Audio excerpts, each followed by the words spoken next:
Good evening. Esé, thank you so much for agreeing to being on the podcast as I talk about, Immigrant American, my book that just came out. And I wanted to focus on really people who are either first, second generation immigrants or their families aren't too far removed from where they came from in their homeland. So, hey, thank you for being here.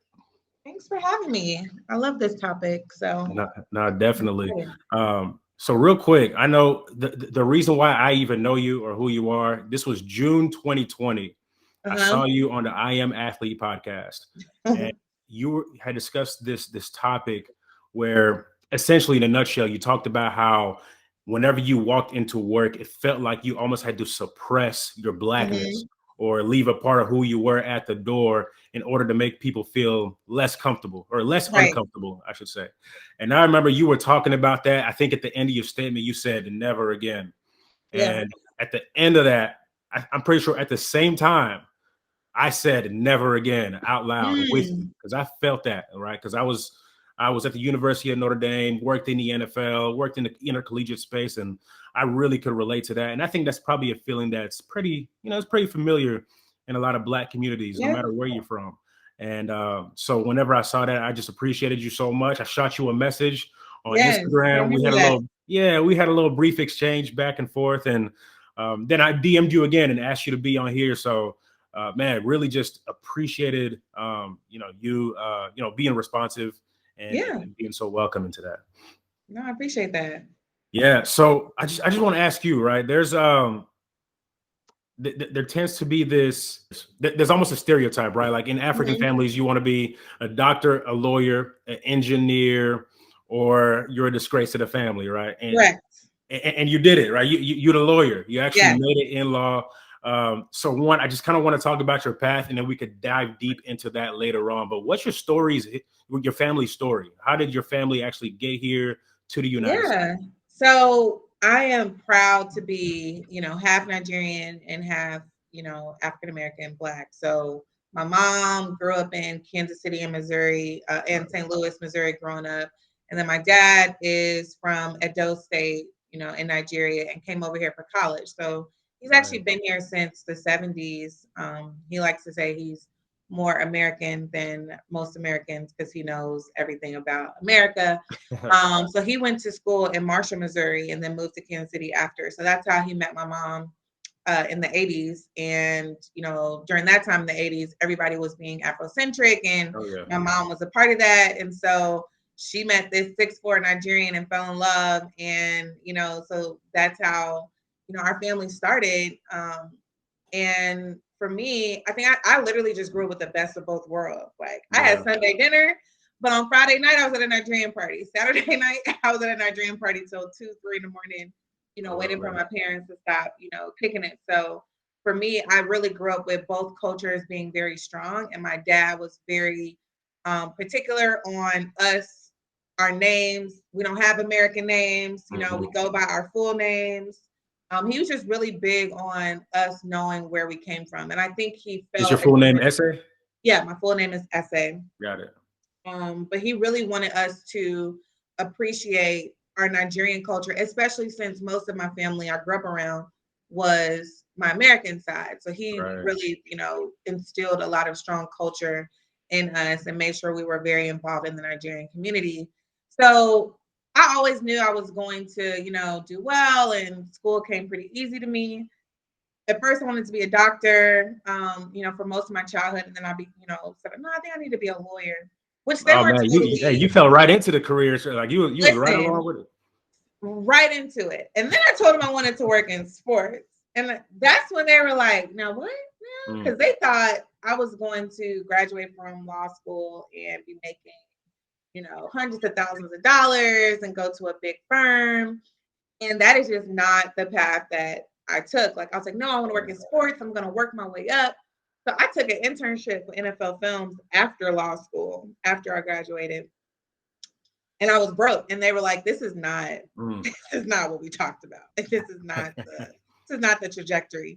But I just knew, I was going to bet on myself and make it. So I really had to get them to understand the bigger picture. And then I think once I got my full-time role at the league office in New York, that's when they were like, okay. And then they started seeing a little buzz around me. They're like, okay, she's actually, doing well. Yeah.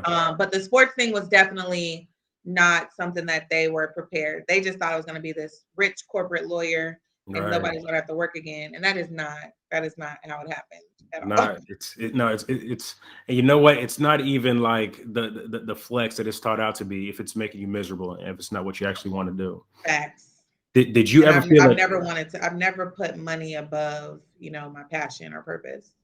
See, that's interesting. And the reason why I say that's interesting is because typically in families that are African centric, money, like when it comes to career, you're putting money before anything else. Hey, what's going to make you money? I remember, I think my sister was talking to my dad once, right? My father's Congolese, and they made a whole bunch of sacrifices to get here to come to America. Yeah. And whenever she told him that she was considering being a dance major in college, he was like, dance? What do you mean? Right. No. What you gonna do with dance? Right. It makes no sense. So where did that come from for you? Like, how was it that, money wasn't even a real big part of the conversation and it was more so about I would say probably my mom. Like, she was a social worker, and so they don't make a ton of money. She moved up in administration eventually, and so she was actually doing really well for a social worker, but she cared about her passion and her purpose, and she was gonna hustle to make that, make a good living doing. But she did what she loved, and she never touched anything she didn't believe in. And that's just how I've always been. Like, I've never been someone to do something that I just don't enjoy or don't want to do. And for me, when I wanted to become a lawyer, one reason was because I didn't want to be put into a box. And I started learning that there's all types of lawyers and you can do any type of law. And so for me, I knew that was going to be my avenue because I have so many different interests. And at that time, my interest was sports and entertainment. And so I knew if I was going to go to law school, I had to find like where my interests intersected with law. And that was sports and entertainment. So it was a no-brainer for me. Yeah. And I knew the money would come, but I just could never imagine working in a stuffy white law firm. I don't know, doing agreements for like widgets or, for Colgate or something. That had just never, I get bored very easily. And so if I'm going to do this corporate thing, it needs to be something that I'm interested in. And that was sports. And I was lucky enough to, get those opportunities. But I had no intention of going the corporate stuffy route because that's just not me. No, for sure. And it's interesting, even in my family, we weren't a sports family at all, whatsoever. Yeah.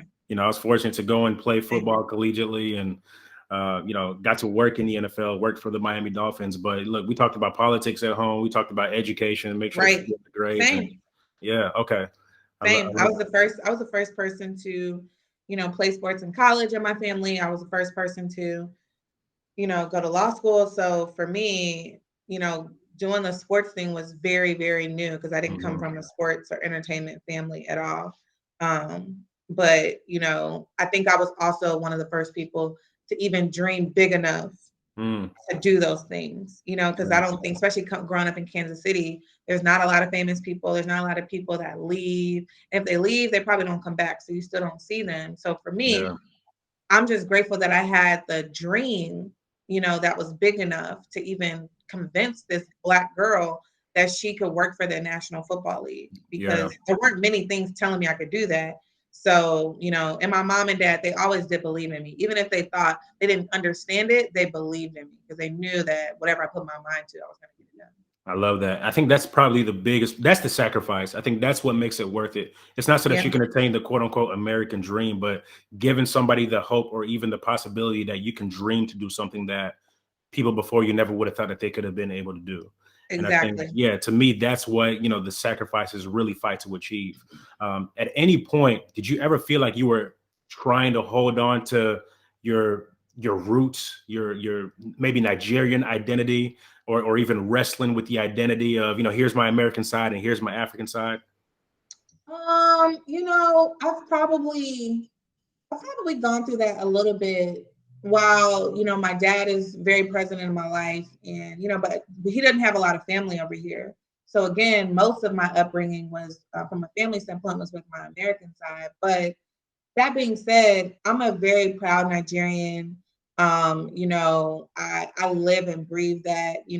My personality is very Nigerian. My presence is very Nigerian. So I've never felt like I was trying to hold on to one or the other. There are definitely times where, growing up, I got teased for being, African because they didn't have the knowledge to say Nigerian. Or, as I got older and Nigerian became cool, sometimes I don't feel Nigerian enough, when, I didn't grow up there.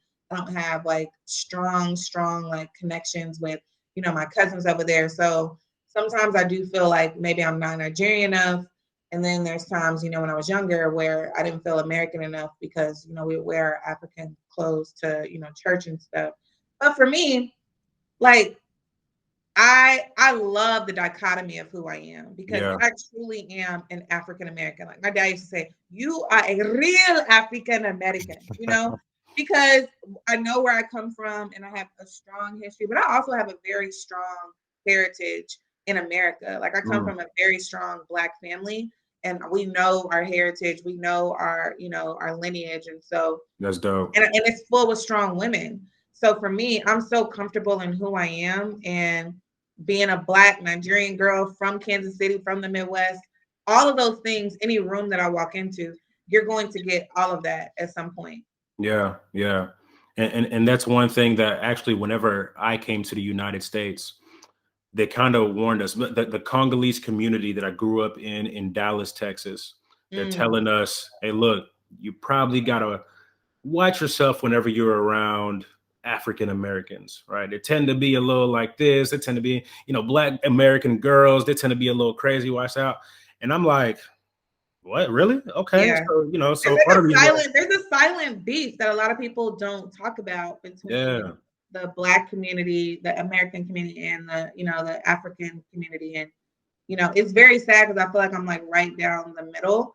But so much of it is based on like hurt. And honestly, a lot of it is still rooted in, white supremacy, and they pinned us against each other, So growing up and you're Black in America, the only images that you saw of Africa are the National Geographic and people with no clothes on and, weren't able to speak English and all these things. They didn't show you the Africans that, were scholars and kings and queens. They didn't show you that.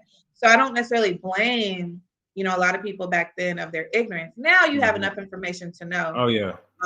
But I definitely feel like there's like a silent tension between, the two groups. And it just makes you think like, dang, if we came together as a diaspora, how powerful could we be? And that's why whenever I got to start making friends that were from Texas, friends that were from the US, I was like, yo, they're just like us. We're all loud. We're all passionate. We all love a lot of spices in our food. Exactly. Right? There's so many different similarities and there's so many, just like you said, ways to pin people against one another that honestly is rooted in white supremacy, just as you said. Yeah. And I think that there's so much beauty in actually discovering your history. And I think one of the biggest separators, unfortunately, is a lot of naturally born African Americans aren't able to trace their history, pre-slavery. Some of them not even back to slavery. I love how our culture is cool now, and it's cool to be African. It's cool to wear the head wraps, and it's cool to wear, the dashikis and the African cloth and stuff. Because while, a part of me is like, dang, this wasn't cool when I was growing up and y'all were teasing me. Oh, yeah. But I am grateful for our community having a sense of pride, because even for me, I went to Nigeria when I was like 2. And then my first time going back was in 2014. And just getting off the plane, it is like such a great reminder that while in America, you're the minority, but in the world, you are not the minority, you're the majority. And there's a whole continent of people that look like you, talk like you, and they're running their own countries. And that's a beautiful experience to not feel like a minority, for one. And I don't think a lot of folks realize how big that is psychologically whenever you go from an area where you are the majority. Right. So me, I was born in Congo, never saw a white person until I was 6 years old. I remember the first time I saw a white person.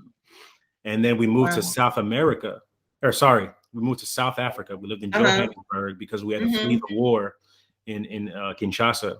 Whenever we got there, we're living in a community that's pretty white. And Yeah. it was post-apartheid South Africa. Nelson Mandela was president. So the white folks didn't like us because we were black. But then the black folks didn't really like us because we weren't part of their tribe, because we weren't Yep. South African. So we're like, look, this is miserable. You know, my little brother got death threats. My mom got beat. Our house got broken into a couple of Wow. times. We didn't have any friends at school. So we only lived there for about 8 or 9 months until we moved back to Congo, where the war hadn't gotten much better.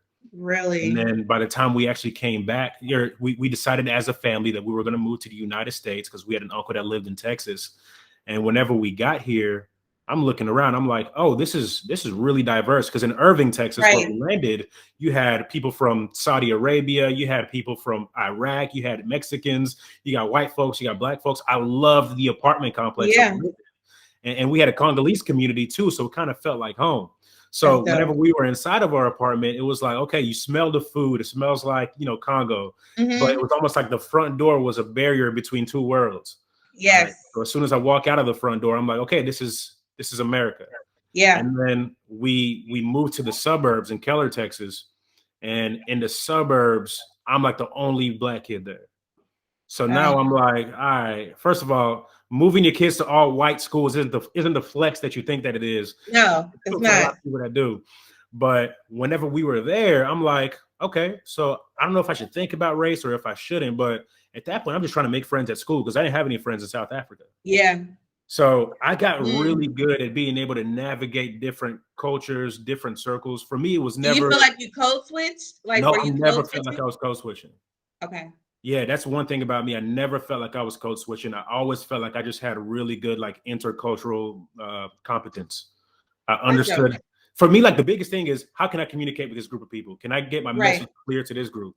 So if that means like I have to say things this way over here and say this things this way over there, cool, I get it. And I think that's one of my strengths even to this day. Like I just understand how different people navigate, whether rich, poor, black, white, or whatever economic class they may come from. Was that ever an experience of yours? Like, did you ever feel like, yo, did I have to code switch? Or for you, was it more like, look, I I just have never code switched a day in my life. Mm. You know, I think similar to you, I think growing up in Kansas City, my neighborhood was very diverse. My grade schools were always all black. And so my first and only like school that was like relatively like mixed was my high school. I went to public high school, and then I went to Hampton, and then I went to FAMU Law School, which FAMU Law School is actually pretty diverse, Okay. but still an HBCU with mostly black professors. So for me, I've kind of always come from these black spaces. And on top of having a really strong upbringing in my culture, both, black culture and, Nigerian culture, I just never felt the need or even the comfortability of, erasing who I am. Yeah. Has that always worked out to my favor? I don't know. But for me, I've always wanted everybody to know what it's like to interact with a black girl, a Nigerian girl, a black girl from the Midwest, an educated girl, an HBCU girl, all those Yeah. things. Um, and I play volleyball too. So I've been in white spaces. I've been the only black girl. So I can talk that language. You know what I Right. mean? Like, and I think sports has been a blessing to me because everybody can relate around sports. Mhm. Like if you talk about the game, it doesn't matter where you come from. If y'all like the same team or you hate the Yeah. same player or I hate the player that you love, there's going to be a conversation that happens there. And so I've just always leaned on that and finding commonalities with people. Yeah. But my background is so unique that chances are I have some connector with most people that sit across from me. But I've never wanted to erase who I am. So when I interviewed with the National Football League, I interviewed with my natural hair because I wanted them to hire me for who I am. I didn't want to get the job and then hope that they like my hair when I take my weave out. Like, no, Yeah. like I wanted you to hire me for who I am. And however I want to switch it up is cool, but it's on my terms. And I guess I just got that from my mom and my dad because they've always been unapologetic about who they Yeah. are and their culture and their values. And I just don't know any other way to be. And I actually think that's helped me relate to my white, colleagues and counterparts because they appreciate the authenticity. You know, like it's Mm-hmm. honestly an opportunity for them to learn. Like they've never probably been around a Black girl that is unapologetically herself. You know, Yeah. like they've probably been around Black people, but so many of us, rightfully so, feel like we have to erase ourselves when we get into these rooms. But the downside of that is you're not educating white people on how it is to interact with somebody that talks like you. I don't have to Yeah. talk differently to be smart. I can talk about a multi-million-dollar sponsorship deal and still have my little Midwest twang, you know, still Yeah. make an African reference, still call out, you know, something that I see is discriminatory. I can still do all those things Yeah. and still talk on the same level as my white counterparts that went to Harvard or Columbia or NYU. So, but we've just been conditioned, and discrimination has told us that, you know, it can happen, that if Mm-hmm. you're yourself and you're too Black, people aren't going to think you're smart, or they're not going to want to work with you. And I Yeah. just respect that notion. And honestly, anybody that doesn't want to work with me because of who I am, I don't want to be there anyway. So Yeah. I'm good on missing that money. Man, let me tell you, I think that's one of the things that I admire so much about you, Essay. I think how unapologetic that you are. It almost like it exudes, you know, like Thank you. it's evident whenever I heard you speak, whenever I've seen you do different interviews. And I think that more people can really lean in that and learn a lot from that. Just, be yourself. And if they're not going to accept you for being you, then you probably don't want to be around that person Yeah, anyway. and that's not where you're supposed to be. That's your blessing cannot be in a room that doesn't want you in it. Like Yeah. it's impossible. It's impossible for your blessing to be in a room that doesn't even want Mm. you there. You know what I mean? Like Yeah. there maybe there's money there, but that ain't your blessing. You know what I mean? Like that's not a blessing with your name on it. And so for me, I just, you know, when I was at the NFL during all the rocky times, like I had to speak up. And I was like, look, if they don't want me here because of me speaking up for something that I care about, I'm not supposed to be here anyway. You know, so it's actually Yeah. like they're doing me a favor by showing me that some place that I thought was a dream job is not, you know, where I'm supposed to be. And luckily, you know, it didn't happen that way. But I was prepared for whatever negative consequences came from me being my authentic self, you know, Yeah. and that's what you have to do. Because what's the point of you trying to be like somebody else? You're never going to be as good as that person, you know, when you're trying to be them. You're going to be the best when you're yourself. For sure. So that's really the only way I know how to rock. I love it. I love it. No, I remember when I had to be in elementary school. Whenever I moved to the suburbs, a kid said to me, he said, "You know what I like about you, Eve? You know, you're Black, but you're not too Black. Yeah. You're not like, you don't have the crazy hair. You don't have the sagging pants. You don't talk weird. You know what I mean? Like you're not too Black, even though you're Black." And a white kid said this to me. Yeah. And I remember thinking to myself, and here's the jacked up part. Like this is the messed up part. I remember thinking to myself, I'm like, huh, that's a pretty good compliment. Yeah. Yeah, I'm like 11 or 12 years old, Yeah. taking that as a compliment. And then later on, probably like an hour later after processing that, I was like, yo, that was jacked up. Yeah. The fact that he said that. And I remember just like that leading me down a path of like wanting to embrace Black culture even more, like Yeah. even at 12 years old. And you know what's interesting? My first year out of college, going to work and thinking to myself that I have to suppress of a part of who I am. Um, Mm. that was actually the same year that Mike Brown got killed, right? Over in Mm. Ferguson, Missouri. Yeah. Yeah. And that same year, I had so many of my white counterparts reaching out to me just to get better understanding. Hey, Eve, you're like the most well-rounded person I know. I want to ask you how you feel about this. And I'm like, am I really the most well-rounded person you know, or is it that you close yourself off to certain people or Right. certain circles? Because I don't feel like I'm just extremely well-rounded. I just feel like I have a worldview that has forced me to be in different spaces in order to Yeah. navigate. Whereas you probably could operate in environments where you might not have to interact with a Black person the whole day if you didn't want to. Exactly. Exactly. Yeah. No, that's so real. And I just think there's so much to this, but again, like you think that you're doing yourself a service by like, okay, well, if I kind of don't let them, you know, see my whole self, then, you know, I'll just like graze on by. And what ends up Yeah. happening is either you're completely miserable and unhealthy, Oh yeah. or you really aren't getting the results that you thought you were going to get because nobody knows you, because you've just erased yourself so much that you're just the Black guy that's there, but nobody knows who you are, what you like, what your personality is, what your talents are, because it's almost impossible to show how good you are without showing who you really are. Yeah. And, you know, that's just something I've never wanted to, you know, be a part of. You know what I Yeah. mean? Like, it's so hard to get into the rooms that I've been in. It would be a travesty if I get into those rooms and I'm not even myself. Yeah. You know, what's the point? They could have gave it to Molly. They could have gave it to, you know, my white female counterpart. So if they really wanted me to be in there, then I have to show them what it is for a Black woman, you know, to be there. And I want you, like, I hate the whole, I don't see color, you know. Can't stand it. Can't stand No, it. like, it's like, I want you to see that I am Black, and I want you to love that I'm Black. I want you to love that I'm Nigerian. I want you to love that I went to an HBCU. Not, oh, we don't care what school you went to. No, I want you to care what school I went to. I want you to appreciate that I went to a different type of school than you or your team. Like, that's the difference. I don't want you to not care. I want you to care and appreciate, you know, the diversity that I bring.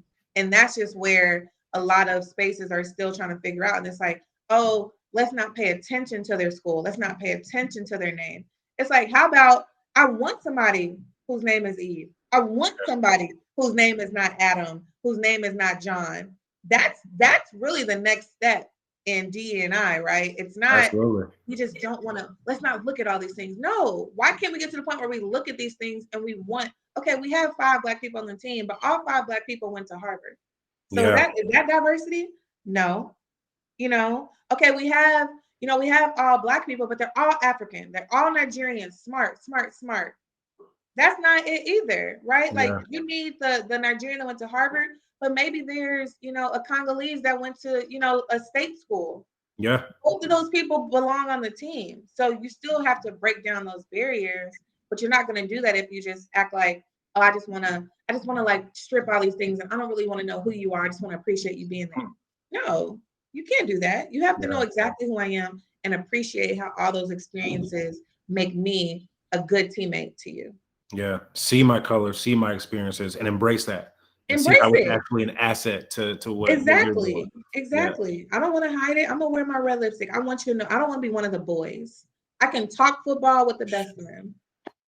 Look, I don't want to be one. I'm not a boy. I don't want to be one of the boys. I want to be able to be sitting around with B. Marshall, Fred Taylor, Channing Crowder, Ocho, and my red lipstick, and I still get the same respect. I shouldn't have to, you know, subdue my feminist, you know, side, or, you know, me being a woman or me being girly to be respected. And I also don't want to be seen as, well, why is she in the conversation? You know, because she is so girly, should she be around all those men? No, I just want to be appreciated for bringing a different point of view. Don't ignore anything about me. Appreciate everything about me. That's it. I love that. Yeah, I had a podcast episode on season 1 of my podcast where it was titled, you know, debunk or throw out the boys club. And I went in on that after the news broke out about the Redskins culture, the former Redskins culture, Washington football team, and everything that they've had to do since then. Just kind of went in on that culture, you know, just being somebody who grew up in football, played in football, and kind of seeing a lot of those things and really sticking up for women. And I think that it is at some point going to come up to men. It's going to be a responsibility of men to actually go out of their way to stand up for women. And even I think specifically in African households, at least in mine, it was almost like hey, how can we switch some of this like extra toxic masculine, over patriarchal, like, you know, worldview to, you know, meet people exactly where they're at, but also champion women for what they're doing. Yes. And not tie our value to, like, I love how it's like, oh, Esé, you're doing so well. All you need to do is find a husband now. And it's like, well, dang, like, is my success, like, you mean to tell me if I keep rising up professionally, but I don't get married, that somehow is gonna, like, water down my successes in the boardroom? Really? You know, but you don't have that same, you know, that same pressure. It's like, yeah, a wife is nice to have, but you're not saying like, oh, that man becomes a doctor, but he's still not successful because he didn't have a wife.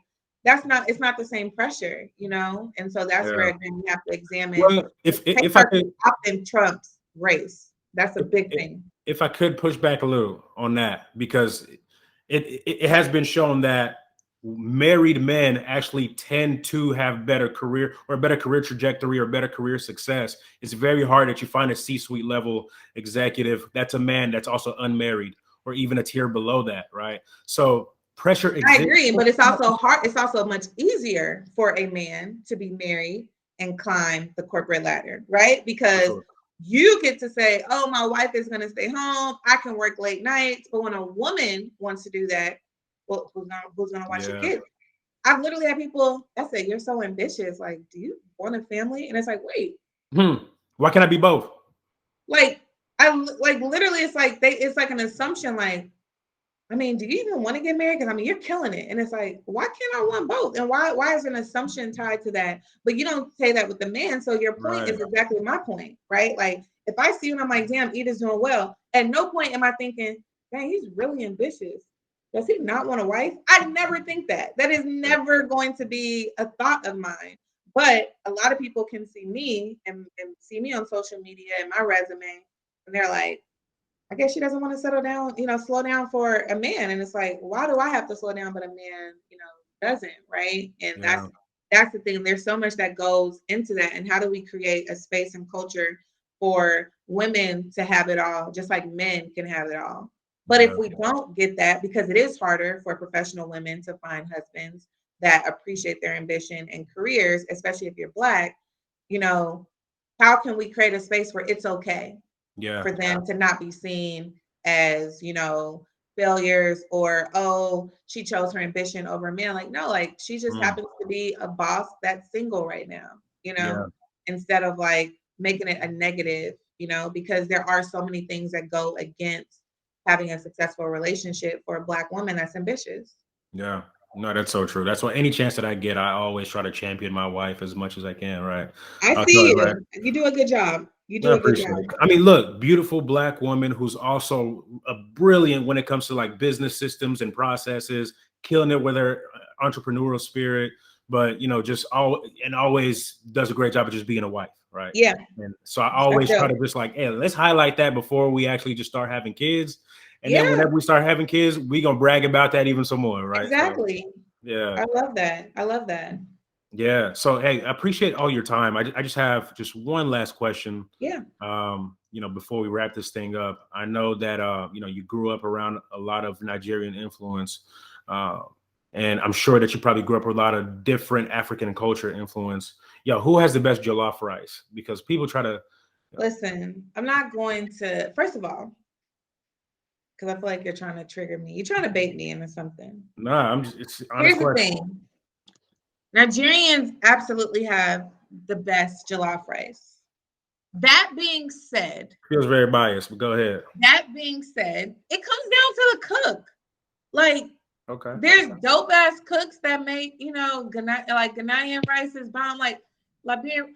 It just comes down to the cook, because I don't want to put a blanket statement just one versus the other, because just like there's bomb ass Mexican restaurants and stuff that's nasty, good Italian restaurants and ones that aren't great, we can have the same thing. So hey, look, you give me like the real diplomatic answer. I'm talking about like, look, if we're talking about general overall, like, hey, look, here's Nigerian, here's Ghanaian. No, they carry last, okay?